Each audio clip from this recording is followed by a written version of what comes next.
झारखंड विधानसभा चुनाव का धीरे धीरे अब नामांकन खत्म हो चुका है और अब है सिर्फ मतदान का इंतजार। दरअसल झारखंड के चुनाव 2024 को लेकर के 2 चरणों में यानी 13 और 20 नवंबर को मतदान होना है। वोटिंग को लेकर नामांकन प्रक्रिया अब पूरी हो चुकी है, लेकिन इस चुनाव में सबसे ज़्यादा धनी, मालदार और धन्ना सेठ कोई प्रत्याशी है तो उसने निर्दलीय के रूप में नामांकन कर दिया है, वो भी बाबूलाल मरांडी जैसे बड़े बीजेपी के नेता और प्रदेश अध्यक्ष के खिलाफ। दरअसल इनका नाम है निरंजन रॉय। निरंजन रॉय ने गिरिडीह जिले के धनवार विधानसभा सीट से निर्दलीय प्रत्याशी के रूप में पर्चा भरा है और ये पूरे प्रदेश के सबसे धनवान व्यक्ति हैं। धनवार से बीजेपी के प्रदेश अध्यक्ष बाबूलाल मरांडी चुनावी मैदान में हैं, जिनका इनसे सीधे मुकाबला होगा।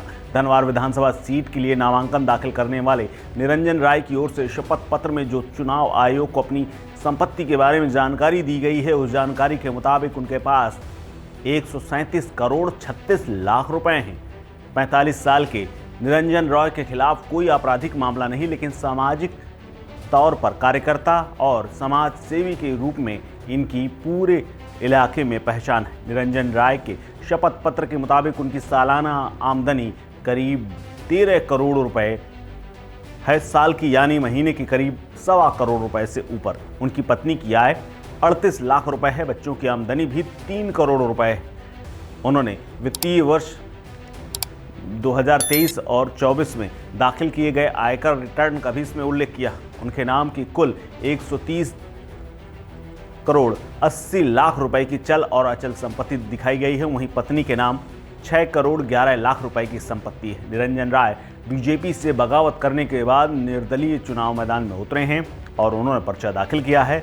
एक समय निरंजन राय बीजेपी के प्रदेश अध्यक्ष बाबूलाल मरांडी के बेहद करीबी थे। इस बार उन्हें उम्मीद थी कि धनवार सीट से उन्हें टिकट मिलेगा। वो चुनाव लड़ना भी चाहते थे, लेकिन बीजेपी की ओर से बाबूलाल मरांडी को उम्मीदवार बनाए जाने के बाद उनका पत्ता कट गया, जिससे वो नाराज हो गए। निरंजन रॉय ने धनवार से निर्दलीय चुनाव लड़ने का फैसला किया और बीजेपी को सीधे तौर पर चुनौती दे दी है। निरंजन रॉय को मनाने की जिम्मेदारी प्रदेश के कार्यकारी अध्यक्ष रविंद्र कुमार राय को सौंपी गई, लेकिन रविंद्र कुमार फिलहाल तक अभी उन्हें मना नहीं पाए। रविंद्र रॉय और निरंजन रॉय के बीच नज़दीकी संबंध रहा है। दोनों भूमिहार जाति से आते हैं और रविंद्र राय के सामने उन्हें मनाने का प्रयास पूरी तरीके से किया जा रहा है। वहीं बीजेपी नेताओं को भी उम्मीद है कि निरंजन राय अपना नामांकन कभी भी वापस ले सकते हैं, लेकिन जिस तरह से उन्होंने बगावत का सुर अपनाते हुए जनता के बीच में सीधे निर्दलीय ताल ठोक दी है, उससे बीजेपी का नेतृत्व भी बेहद घबरा गया है और वो किसी भी हाल में निरंजन का पर्चा वापस कराना चाहता है। लेकिन धीरे धीरे अब पर्चा वापस की तारीख भी निकलने की ओर बढ़ रही है, लेकिन अब तक निरंजन का रुख कुछ समझ में नहीं आ रहा है। लेकिन सबसे धनवान कैंडिडेट आखिर बीजेपी जैसी पार्टी से टिकट न मिलने पर अगर बगावत कर देता है तो कोई ना कोई बात ज़रूर होगी, लेकिन इसका पूरा खाका और इसकी वजह निरंजन ही जानते हैं।